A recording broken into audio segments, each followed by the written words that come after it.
Charity اللہ رب العزت کا حکم ہے، اطعام الطعام اللہ رب العزت نے حکم دیا ہے، یتیم کی بھلائی کے لیے تگ و دو کرنا اللہ کے رسول صلی اللہ علیہ وسلم کا حکم ہے، خدمت دین، خدمت خلق، انسانیت کی خدمت، یہ قرآن مجید کا حکم ہے، آقا صلی اللہ علیہ وسلم کا حکم ہے، یہ فرمان ہے، یہ حضرت صلی اللہ علیہ وسلم کی سنت ہے، اور صدقہ سب سے بڑی عبادت ہے، اور جتنا خرچ کریں گے اللہ اتنا عطا کرے گا، یہ بھی برحق ہے۔ خدمت دین بھی، یہ بھی امر ہے، امر بالمعروف وہ بھی اللہ کا حکم ہے، آقا صلی اللہ علیہ وسلم کا حکم ہے، نہی عن المنکر یہ بھی اللہ کا حکم ہے اور آقا صلی اللہ علیہ وسلم کا حکم ہے۔ نیکی کے لیے نیک رستے پر چلنا اور برائی سے بچانا، انسانیت کی خدمت کرنا اور غریب پروری کے لیے زندگی بسر کرنا، یتیموں، مسکینوں، بے سہارا لوگوں کی مدد کے لیے جستجو کرنا، کوشش کرنا، اور مما رزقناہم ينفقون پہ عمل کرنا، یہ رزق اللہ نے دیا ہے اور اللہ کے دیے ہوئے رزق سے ہی تو خرچ کر رہے ہیں۔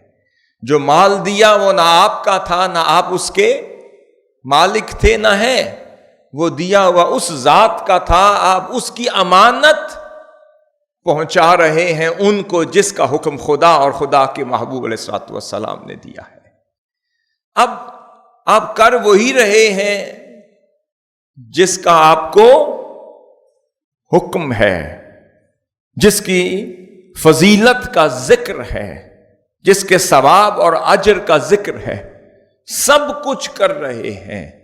مگر فرق اتنا ہے کہ ہاں کر تو وہی رہے ہیں جس کا حکم ہے، مگر کہاں کر رہے ہیں، کس جگہ کر رہے ہیں۔ حکم آ گیا خرچ کریں، حکم آ گیا انفاق کریں، حکم ہے صدقہ کریں، زکوٰۃ دیں، فرض ہے ہم پر، زکوٰۃ بھی فرض ہے، صدقہ اور خیرات کا حکم بھی ہمیں آیا ہے،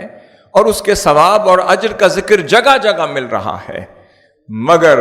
یہ بات اس کا تعین کرنا ضروری ہے کہ کہاں کریں، کیسے کریں، کس جگہ کریں، کس کے ذریعے کریں، کس کے واسطے سے کریں، اور ہاں جگہ کا انتخاب یہ آپ کی چوائس ہے، کس جگہ کر رہے ہیں یہ آپ کی چوائس ہے،